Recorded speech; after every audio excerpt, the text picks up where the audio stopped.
ਸਤਿ ਸ਼੍ਰੀ ਅਕਾਲ ਤੇ ਜੀ ਆਇਆਂ ਨੂੰ ਜੀ ਸਾਰਿਆਂ ਨੂੰ। ਤੁਹਾਡਾ ਸਭ ਦਾ ਬਹੁਤ-ਬਹੁਤ ਸਵਾਗਤ ਹੈ ਤੁਹਾਡੇ ਆਪਣੇ ਕੁਕਿੰਗ ਚੈਨਲ ਖਾਣਾ ਮਨਪਸੰਦ ਪੰਜਾਬੀ ਵਿੱਚ। ਤੇ ਅੱਜ ਆਪਾਂ ਬਣਾਵਾਂਗੇ ਮੇਥੀ ਮਟਰ ਮਲਾਈ। ਬਹੁਤ ਹੀ ਚੰਗੀ ਰੈਸਿਪੀ ਹੈ, ਬਹੁਤ ਟੇਸਟੀ ਬਣਦੀ ਹੈ ਤੇ ਸ਼ਾਹੀ ਕਾਈਂਡ ਆਫ ਰੈਸਿਪੀ ਹੈ। ਸਭ ਨੂੰ ਬਹੁਤ ਪਸੰਦ ਆਉਂਦੀ ਹੈ। ਤੁਸੀਂ ਇਹਦਾ ਟੈਕਸਚਰ ਵੇਖ ਸਕਦੇ ਹੋ, ਬਿਲਕੁਲ ਰੈਸਟੋਰੈਂਟ ਸਟਾਈਲ ਵਿੱਚ ਬਣਾਵਾਂਗੇ ਤੇ ਜੋ ਵੀ ਖਾਵੇਗਾ ਇੱਕ ਵਾਰ ਤਾਂ ਉਂਗਲੀਆਂ ਚੱਟਦਾ ਰਹਿ ਜਾਵੇਗਾ। ਤੇ ਆਈਏ ਸ਼ੁਰੂ ਕਰਨੇ ਆ। ਤੇ ਮੇਥੀ ਤੇ ਮਟਰ ਅੱਜ ਕੱਲ੍ਹ ਈਜ਼ੀਲੀ ਅਵੇਲੇਬਲ ਹੈ ਤੇ ਇੱਥੇ ਤੁਸੀਂ ਈਜ਼ੀਲੀ ਬਣਾ ਸਕਦੇ ਹੋ। 1 ਕੱਪ ਜਿੰਨੀ ਮਟਰ ਲਿੱਤੀ ਹੈ ਮੈਂ। ਤੁਸੀਂ ਬਿਲਕੁਲ ਫਰੈਸ਼ ਵਾਲੀ ਮਟਰ ਲੈ ਸਕਦੇ ਹੋ। ਮੈਂ ਹਲਕੀ ਜਿਹੀ ਬੋਇਲ ਹੋਈ ਵੀ ਮਟਰ ਲਿੱਤੀ ਹੈ। ਤੁਸੀਂ ਫਰੋਜ਼ਨ ਵੀ ਯੂਜ਼ ਕਰ ਸਕਦੇ ਹੋ। 1 ਕੱਪ ਜਿੰਨੀ ਮੇਥੀ ਜਿਹੜੀ ਹੈ ਉਹ ਵੀ ਧੋ ਕੇ ਸਾਫ਼ ਕਰਕੇ ਅਸੀਂ ਲੈ ਲਈਏ। ਮੇਥੀ ਜਿਹੜੀ ਹੈ ਉਹ 1 ਕੱਪ ਤੋਂ ਕਮ ਨਾ ਲੈਣਾ, ਵਰਨਾ ਬਿਲਕੁਲ ਘੱਟ ਰਹਿ ਜਾਂਦੀ ਹੈ। 2 ਮੀਡੀਅਮ ਸਾਈਜ਼ ਦੇ ਪਿਆਜ਼ ਮੋਟੇ-ਮੋਟੇ ਚੌਪ ਕਰ ਲਏ ਨੇ, 1 ਹਰੀ ਮਿਰਚ ਤੇ 2 ਤੋਂ 3 ਮੀਡੀਅਮ ਸਾਈਜ਼ ਦੇ ਟਮਾਟਰ ਜਿਹੜੇ ਨੇ ਉਹ ਦੇਸੀ ਵਾਲੇ ਨਹੀਂ ਨੇ। 6 ਤੋਂ 7 ਲਸਣ ਦੀਆਂ ਕਲੀਆਂ ਤੇ 1 ਇੰਚ ਦਾ ਅਦਰਕ ਦਾ ਟੁਕੜਾ। ਤੇ ਇੱਥੇ ਅਸੀਂ ਲਿੱਤੇ ਨੇ ਖੜੇ ਮਸਾਲੇ, 1 ਛੋਟਾ ਚਮਚ ਜਿੰਨਾ ਜੀਰਾ, ਮਾੜੀ ਜਿੰਨੀ ਦਾਲਚੀਨੀ, 2 ਛੋਟੀਆਂ ਹਰੀਆਂ ਇਲਾਇਚੀਆਂ, ਕਾਲੀ ਮਿਰਚਾਂ ਜਿਹੜੀਆਂ ਨੇ ਉਹ ਇਸ ਸਬਜ਼ੀ ਵਿੱਚ ਬਹੁਤ ਚੰਗਾ ਸਵਾਦ ਦਿੰਦੀ ਹੈ ਤੇ ਤੁਸੀਂ ਜ਼ਰੂਰ ਯੂਜ਼ ਕਰਨਾ। 2 ਤੋਂ 3 ਲੌਂਗ, 2 ਤੇਜ ਪੱਤੇ ਤੇ 8 ਤੋਂ 10 ਕਾਜੂ ਲਿੱਤੇ ਨੇ। ਲੌਂਗ ਜਿਹੜੇ ਨੇ ਉਹ 2 ਹੀ ਲੈਣੇ ਨੇ, ਜ਼ਿਆਦਾ ਨਹੀਂ ਯੂਜ਼ ਕਰਨੇ, ਵਰਨਾ ਸਬਜ਼ੀ ਦਾ ਸਵਾਦ ਜਿਹੜਾ ਹੈ ਉਹ ਚੇਂਜ ਹੋ ਜਾਂਦਾ ਹੈ। ਤੇ ਇੱਥੇ 10-12 ਕਾਜੂ, 1 ਛੋਟਾ ਚਮਚ ਜਿੰਨਾ ਨਮਕ, 1 ਛੋਟਾ ਚਮਚ ਜਿੰਨੀਆਂ ਲਾਲ ਮਿਰਚਾਂ, ਨੋਰਮਲ ਵਾਲੀਆਂ ਲਾਲ ਮਿਰਚਾਂ ਨੇ, 1/4 ਚਮਚ ਜਿੰਨੀ ਹਲਦੀ ਆਪਸ਼ਨਲ ਹੈ, ਜੇ ਤੁਹਾਨੂੰ ਪਸੰਦ ਹੋਵੇ ਤਾਂ ਹੀ ਯੂਜ਼ ਕਰਨਾ, ਨਹੀਂ ਤਾਂ ਅਵੋਇਡ ਕਰ ਸਕਦੇ ਹੋ। ਕਸੂਰੀ ਮੇਥੀ, ਜੀ ਹਾਂ, ਮੇਥੀ ਦੀ ਸਬਜ਼ੀ ਵਿੱਚ ਮੇਥੀ ਅਸੀਂ ਪਾਵਾਂਗੇ ਤੇ ਜਿਹੜੀ ਖੁਸ਼ਬੂ ਹੈ ਉਹ ਬਹੁਤ ਚੰਗੀ ਆਉਂਦੀ ਹੈ। ਤੇ ਇੱਥੇ ਲਿੱਤੀ ਹੈ ਮਲਾਈ, ਜਿਹੜੀ ਘਰ ਦੀ ਮਲਾਈ ਹੁੰਦੀ ਹੈ ਉਹੀ ਮਲਾਈ ਲਿੱਤੀ ਹੈ 4 ਚਮਚ ਜਿੰਨੀ, ਤੇ 3 ਚਮਚ ਜਿੰਨਾ ਆਇਲ ਲਿੱਤਾ ਹੈ। ਤਾਂ ਸ਼ੁਰੂ ਕਰਨੇ ਹਾਂ ਆਪਾਂ। ਇੱਕ ਪੈਨ ਵਿੱਚ ਅਸੀਂ ਮਾੜਾ ਜਿਹਾ 1 ਚਮਚ ਜਿੰਨਾ ਆਇਲ ਲਵਾਂਗੇ ਤੇ ਇਹਦੇ ਵਿੱਚ ਸਭ ਤੋਂ ਪਹਿਲਾਂ ਅਸੀਂ ਮੇਥੀ ਨੂੰ ਭੁੰਨ ਲਵਾਂਗੇ। ਮੇਥੀ ਨੂੰ ਭੁੰਨਣ ਨਾਲ ਜਿਹੜਾ ਸਵਾਦ ਤੇ ਖੁਸ਼ਬੂ ਹੈ ਸਬਜ਼ੀ ਦੀ ਉਹ ਵੱਧ ਜਾਂਦੀ ਹੈ ਤੇ ਮੇਥੀ ਜਿਹੜੀ ਹੈ ਉਹ ਕੌੜੀ ਵੀ ਨਹੀਂ ਰਹਿੰਦੀ। ਤੇ ਇਸ ਤਰੀਕੇ ਨਾਲ ਜੇ ਤੁਸੀਂ ਮੇਥੀ ਬਣਾਓਗੇ ਤੇ ਸਵਾਦ ਵੀ ਵਧੇਗਾ ਤੇ ਕੌੜਾਪਨ ਵੀ ਦੂਰ ਹੋ ਜਾਵੇਗਾ। ਤੇ ਤੁਸੀਂ ਇਸ ਤਰੀਕੇ ਨਾਲ 3-4 ਮਿੰਟਾਂ ਲਈ ਮੇਥੀ ਨੂੰ ਚੰਗੀ ਤਰ੍ਹਾਂ ਭੁੰਨ ਕੇ ਇਹ ਵੇਖੋ ਪਾਣੀ ਛੱਡ ਦੇਗੀ ਤੇ ਇਹ ਬੁੱਝ ਕੇ ਥੋੜ੍ਹੀ ਜਿਹੀ ਹੋ ਜਾਵੇਗੀ। ਤੇ ਹੁਣ ਅਸੀਂ ਇਹਨੂੰ ਕਿਸੇ ਬਰਤਨ ਵਿੱਚ ਕੱਢ ਲਾਂਗੇ ਤੇ ਇੱਥੇ ਮੈਂ ਮੇਥੀ ਸਾਈਡ 'ਤੇ ਰੱਖ ਦਾਂਗੀ। ਤੇ ਹੁਣ ਅਸੀਂ ਸਬਜ਼ੀ ਦੀ ਤਿਆਰੀ ਕਰਾਂਗੇ ਤੇ 2 ਚਮਚ ਜਿੰਨਾ ਆਇਲ ਲੈ ਲਾਂਗੇ। ਖੜੇ ਮਸਾਲੇ ਐਡ ਕਰ ਦਾਂਗੇ, 1 ਛੋਟਾ ਤੇਜ ਪੱਤਾ, ਜੀਰਾ, ਦਾਲਚੀਨੀ ਤੇ ਨਾਲ ਹੀ ਹਰੀਆਂ ਇਲਾਇਚੀਆਂ, ਕਾਲੀ ਮਿਰਚਾਂ ਤੇ ਲੌਂਗ, ਸਾਰੇ ਖੜੇ ਮਸਾਲੇ ਐਡ ਕਰਕੇ ਭੁੰਨ ਦੇਵਾਂਗੇ। ਜਦ ਤੱਕ ਖੁਸ਼ਬੂ ਨਾ ਆਉਣ ਲੱਗੇ ਤਾਂ ਅਸੀਂ ਖੜੇ ਮਸਾਲੇ ਭੁੰਨ ਲਾਂਗੇ। 1 ਮਿੰਟ ਬਾਅਦ ਅਸੀਂ ਐਡ ਕਰਾਂਗੇ ਲਸਣ ਦੀਆਂ ਕਲੀਆਂ, ਨਾਲ ਹੀ ਅਦਰਕ ਦਾ ਟੁਕੜਾ ਵੀ ਪਾ ਦਾਂਗੇ। ਇਹਨਾਂ ਨੂੰ ਵੀ ਮਾੜਾ ਜਿਹਾ ਭੁੰਨਣਾ ਹੈ, ਬਹੁਤ ਜ਼ਿਆਦਾ ਭੁੰਨਣ ਦੀ ਲੋੜ ਨਹੀਂ ਹੈ। ਤੇ ਹੁਣ ਅਸੀਂ ਐਡ ਕਰ ਦਾਂਗੇ ਹਰੀ ਮਿਰਚ ਤੇ ਨਾਲ ਹੀ ਪਿਆਜ਼ ਵੀ ਐਡ ਕਰ ਦਾਂਗੇ। ਇਹਨਾਂ ਨੂੰ ਵੀ ਟਰਾਂਸਪੇਰੈਂਟ ਹੋਣ ਤੱਕ ਹੀ ਭੁੰਨਣਾ ਹੈ, ਬਹੁਤ ਜ਼ਿਆਦਾ ਭੁੰਨਣ ਦੀ ਜ਼ਰੂਰਤ ਨਹੀਂ ਹੈ, ਨਾ ਹੀ ਇਹਨਾਂ ਦਾ ਕਲਰ ਬਹੁਤਾ ਚੇਂਜ ਕਰਨਾ ਹੈ। ਤੇ ਇੱਥੇ ਪਿਆਜ਼ ਜਿਹੜੇ ਨੇ ਭੁੰਨ ਚੁੱਕੇ ਨੇ, ਤੁਸੀਂ ਵੇਖ ਸਕਦੇ ਹੋ।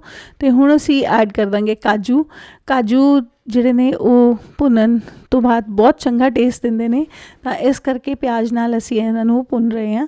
ਤੇ ਤੁਸੀਂ ਚਾਹੋ ਤੇ ਕਾਜੂ ਤੇ ਦੁੱਧ ਮਿਕਸ ਕਰਕੇ ਪੇਸਟ ਬਣਾ ਕੇ ਵੀ ਐਡ ਕਰ ਸਕਦੇ ਹੋ, ਉਹਦਾ ਟੇਸਟ ਜਿਹੜਾ ਹੈ ਉਹ ਡਿਫਰੈਂਟ ਆਉਂਦਾ ਹੈ।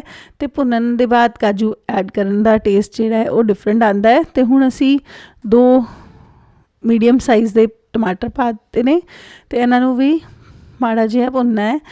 2 ਚੁਟਕੀ ਜਿੰਨਾ ਨਮਕ ਡਾਲ ਦਾਂਗੇ, ਉਹ ਇਸ ਕਰਕੇ ਐਡ ਕੀਤਾ ਹੈ ਤਾਂ ਕਿ ਜਿਹੜੇ ਟਮਾਟਰ ਨੇ ਉਹ ਛੇਤੀ ਸੌਫਟ ਹੋ ਜਾਣ।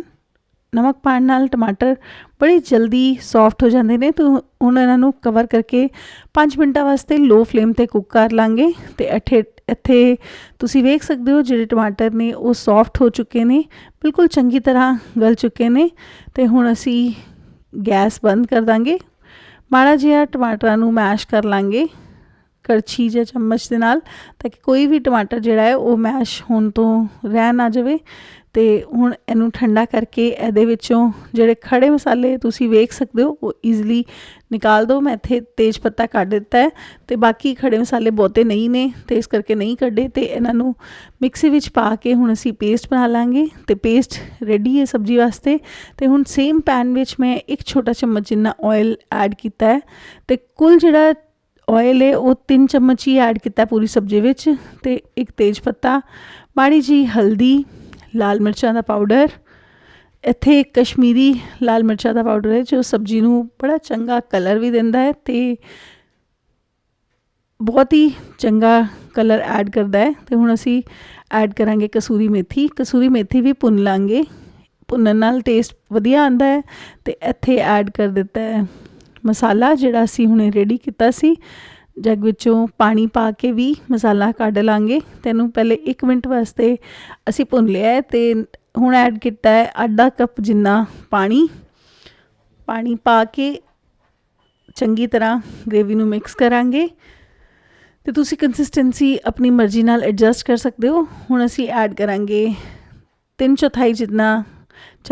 ਚੌਥਾਈ ਚਮਚ ਜਿੰਨਾ ਨਮਕ, ਕਿਉਂਕਿ ਅਸੀਂ ਪਹਿਲਾਂ ਵੀ 2 ਚੁਟਕੀ ਨਮਕ ਐਡ ਕੀਤਾ ਸੀ। ਤੇ ਹੁਣ ਮੇਥੀ ਪਾ ਦਾਂਗੇ ਭੁੰਨੀ ਹੋਈ। ਤੁਸੀਂ ਬੋਇਲ ਕਰਕੇ ਵੀ ਐਡ ਕਰ ਸਕਦੇ ਹੋ ਜੇ ਤੁਸੀਂ ਘਿਓ ਵਿੱਚ ਭੁੰਨਣਾ ਨਹੀਂ ਚਾਹੁੰਦੇ ਤਾਂ। ਤੇ ਉਬਲੀ ਹੋਈ ਜਿਹੜੀ ਮਟਰ ਅਸੀਂ ਰੱਖੀ ਸੀ ਉਹ ਵੀ ਪਾ ਦਾਂਗੇ। ਮਟਰ ਬੋਇਲ ਕਰਨ ਤੋਂ ਬਾਅਦ ਐਡ ਕਰਨ ਨਾਲ ਜਿਹੜਾ ਮਟਰ ਹੈ ਉਹ ਚੰਗੀ ਤਰ੍ਹਾਂ ਗਲ ਜਾਂਦੀ ਹੈ, ਵਰਨਾ ਕਈ ਵਾਰ ਮਟਰ ਜਿਹੜੀ ਹੈ ਉਹ ਪੂਰੀ ਤਰ੍ਹਾਂ ਕੁੱਕ ਨਹੀਂ ਹੁੰਦੀ। ਹੁਣ ਇਸ ਨੂੰ ਕਵਰ ਕਰਕੇ 5 ਮਿੰਟਾਂ ਵਾਸਤੇ ਕੁੱਕ ਕਰਾਂਗੇ ਲੋ ਫਲੇਮ ਤੇ 5 ਮਿੰਟ ਹੋ ਚੁੱਕੇ ਨੇ। ਤੇ ਇੱਥੇ ਸਬਜ਼ੀ ਨੂੰ ਇੱਕ ਵਾਰੀ ਚਲਾ ਦਾਂਗੇ ਤੇ ਮਟਰ ਚੈੱਕ ਕਰ ਲਾਂਗੇ। ਮਟਰ ਆਲਰੇਡੀ ਪੱਕੀ ਹੋਈ ਸੀ, ਇਸ ਵਾਸਤੇ ਜ਼ਿਆਦਾ ਕੁੱਕ ਕਰਨ ਦੀ ਲੋੜ ਨਹੀਂ ਪਈ। ਤੇ ਹੁਣ ਅਸੀਂ ਐਡ ਕਰ ਦਾਂਗੇ 2 ਤੋਂ 3 ਚਮਚ ਜਿੰਨੀ ਮਲਾਈ ਜਾਂ ਫਰੈਸ਼ ਕਰੀਮ ਜਿਹੜੀ ਆਉਂਦੀ ਹੈ ਅਮੂਲ ਦੀ, ਤੁਸੀਂ ਉਹ ਵੀ ਯੂਜ਼ ਕਰ ਸਕਦੇ ਹੋ। ਤੇ ਇਹਨੂੰ ਮਿਕਸ ਕਰਕੇ ਢੱਕ ਦਾਂਗੇ 5 ਮਿੰਟ ਵਾਸਤੇ। ਇਹਨੂੰ ਫਿਰ ਲੋ ਫਲੇਮ ਤੇ ਕੁੱਕ ਕਰ ਲਾਂਗੇ ਤੇ ਲੋ ਫਲੇਮ ਤੇ ਕੁੱਕ ਕਰਕੇ ਇਹਨੂੰ ਪੱਕਣ ਦੇਵਾਂਗੇ। ਤੇ 5 ਮਿੰਟ ਹੋ ਚੁੱਕੇ ਨੇ, ਹੁਣ ਚੈੱਕ ਕਰ ਲਾਂਗੇ। ਤੇ 5 ਮਿੰਟਾਂ ਬਾਅਦ ਤੁਸੀਂ ਵੇਖ ਸਕਦੇ ਹੋ, ਇਹ ਵੇਖੋ ਕਿਸ ਤਰੀਕੇ ਨਾਲ ਉੱਪਰ ਜਿਹੜਾ ਆਇਲ ਹੈ ਉਹ ਆ ਗਿਆ ਹੈ ਤੇ ਸਬਜ਼ੀ ਜਿਹੜੀ ਹੈ ਉਹ ਕਿੰਨੀ ਚੰਗੀ ਰੈਡੀ ਹੋਈ ਹੈ ਤੇ ਖੁਸ਼ਬੂ ਵੀ ਬਹੁਤ ਹੀ ਚੰਗੀ ਆ ਰਹੀ ਹੈ। ਤੇ ਇੱਥੇ ਤੁਸੀਂ ਟੈਕਸਚਰ ਵੇਖ ਸਕਦੇ ਹੋ, ਬਹੁਤੀ ਗਾੜੀ ਜੇ ਤੁਸੀਂ ਰੱਖੋਗੇ ਤਾਂ ਠੰਡੀ ਹੋਣ ਤੋਂ ਬਾਅਦ ਇਹ ਹੋਰ ਜ਼ਿਆਦਾ ਗਾੜੀ ਹੋ ਜਾਂਦੀ ਹੈ। ਤਾਂ ਇਸ ਤਰੀਕੇ ਦਾ ਹੀ ਟੈਕਸਚਰ ਰੱਖਣਾ ਚਾਹੀਦਾ ਹੈ। ਤੇ ਤੁਸੀਂ ਇੱਥੇ ਚੰਗੀ ਤਰ੍ਹਾਂ ਚੈੱਕ ਕਰ ਲਓ ਕਿ ਕਿਸ ਤਰੀਕੇ ਦੀ ਹੋਣੀ ਚਾਹੀਦੀ ਹੈ। ਤੇ ਸਬਜ਼ੀ ਦਾ ਕਲਰ ਤੇ ਟੈਕਸਚਰ ਬਹੁਤ ਹੀ ਵਧੀਆ ਆਇਆ। ਤੇ ਹੁਣ ਅਸੀਂ ਇਸ ਨੂੰ ਸਰਵ ਕਰ ਲਾਂਗੇ। ਠੰਡੀ ਹੋਣ ਤੋਂ ਬਾਅਦ ਤੁਸੀਂ ਵੇਖ ਸਕਦੇ ਹੋ ਕਿੰਨੀ ਗਾੜੀ ਹੋ ਗਈ ਹੈ ਪਹਿਲਾਂ ਤੋਂ, ਤੇ ਇਹ ਹਲੇ ਪੂਰੀ ਤਰ੍ਹਾਂ ਠੰਡੀ ਨਹੀਂ ਹੋਈ ਹੈ। ਤੇ ਇੱਥੇ ਅਸੀਂ ਸਬਜ਼ੀ ਸਰਵ ਕਰ ਲਾਂਗੇ। ਤੁਸੀਂ ਇੱਕ ਵਾਰੀ ਜ਼ਰੂਰ ਟਰਾਈ ਕਰਨਾ, ਤੁਹਾਨੂੰ ਸਭ ਨੂੰ ਬਹੁਤ ਪਸੰਦ ਆਉਣ ਵਾਲੀ ਹੈ। ਤੇ ਇੱਕ ਵਾਰ ਟਰਾਈ ਕਰਕੇ ਮੈਨੂੰ ਜ਼ਰੂਰ ਦੱਸਣਾ ਕਿ ਤੁਹਾਨੂੰ ਇਹ ਰੈਸਿਪੀ ਕਿਹੋ ਜਿਹੀ ਲੱਗੀ। ਜੇ ਤੁਹਾਨੂੰ ਇਹ ਮੇਥੀ ਮਟਰ ਮਲਾਈ ਦੀ ਰੈਸਟੋਰੈਂਟ ਸਟਾਈਲ ਰੈਸਿਪੀ ਪਸੰਦ ਆਈ ਹੋਵੇ ਤਾਂ ਤੁਸੀਂ ਇਸ ਵੀਡੀਓ ਨੂੰ ਸ਼ੇਅਰ ਤੇ ਚੈਨਲ ਨੂੰ ਸਬਸਕ੍ਰਾਈਬ ਜ਼ਰੂਰ ਕਰਨਾ।